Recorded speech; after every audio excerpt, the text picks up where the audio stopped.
Kuti, c'est un concept de cuisine africaine qui a pour but de vous faire voyager à travers le terroir africain.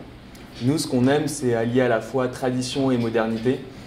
Par exemple, notre plat signature, c'est le pancake afro. Donc, c'est un pancake traditionnel à base de riz consommé au Nigeria que nous, on retravaille avec pousses d'épinards, vinaigrette au baobab. En fait, Kuti, c'est en hommage à Fela Kuti, créateur de l'afrobeat, et en fait, qui avait une musique panafricaine, dansante, chantante. Et nous, c'est un peu notre cuisine aussi. Elle est colorée, elle est vivante, et elle vous emmène en voyage à travers le terroir.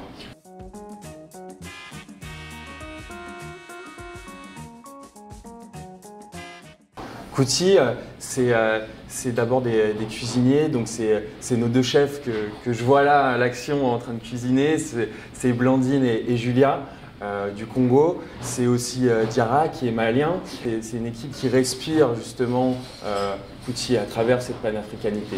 Dans cette équipe, je dois aussi citer Clarence Kopogo, avec qui on a développé, on a écrit cette carte. Clarence a été formé à l'école de Thierry Marx, a fondé Table Nali, et en fait nous a accompagnés dans cette coécriture justement pour soulever tous les secrets des saveurs africaines, de savoir utiliser, réinventer la manière d'utiliser ces produits et de les faire découvrir.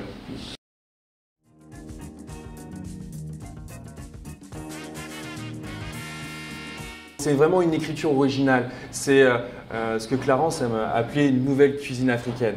Justement, c'est une réinvention. C'est une cuisine qui est enracinée en fait dans le terroir africain, dans sa tradition, mais qui est ici à Paris et donc qui se réinvente à Paris avec des influences nouvelles, une nouvelle manière de voir les choses. Donc c'est vraiment un pont entre là-bas et ici à travers une originalité qu'on a essayé de retranscrire à travers le menu.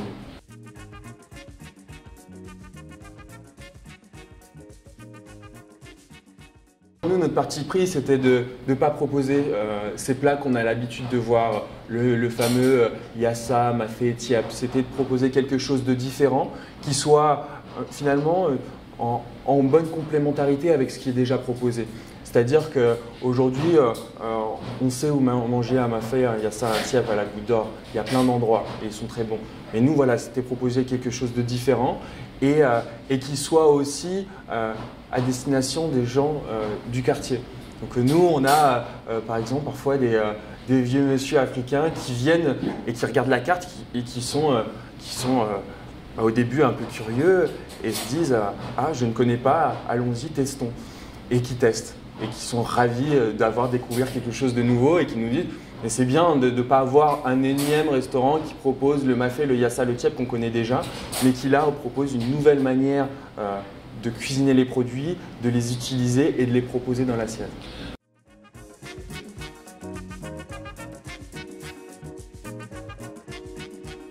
Le challenge et le but pour nous, c'était vraiment d'avoir quelque chose d'inclusif, qui soit accessible à tous les gens du quartier. Et donc aujourd'hui, par exemple, le midi, vous n'êtes pas obligé de prendre le brunch, vous pouvez prendre un pancake, un plat et tout est à moins de 10 €. Donc vraiment, on a cette inclusivité-là avec cette volonté que tout le monde puisse venir. En tant qu'habitant de la Goutte d'Or, moi ça fait 5 ans que j'habite ici, je vois les populations, je vois les personnes et justement, c'est un plaisir de pouvoir recevoir tout le monde en un seul lieu.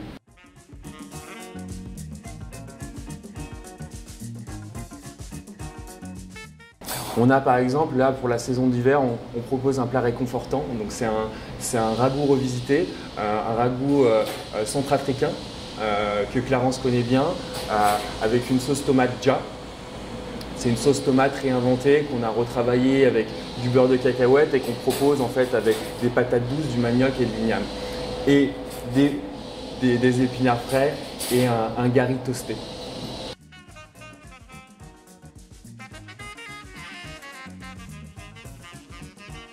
Le midi, on a une carte plutôt afro-végétale avec un brunch qui permet vraiment de faire un voyage à travers le terroir africain.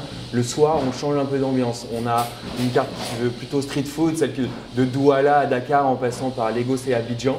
Et c'est vraiment une carte qui va vous permettre qui est beaucoup plus festive. Vous venez le soir, vous venez boire, manger, danser.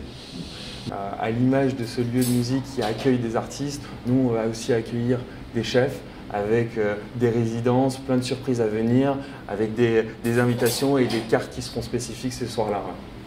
Kouti, c'est tous les week-ends au 360, cuisine africaine, 3 bonnes raisons de venir, vous allez vous régaler, vous allez découvrir des saveurs incroyables et on est super sympa. Alors à bientôt, bye.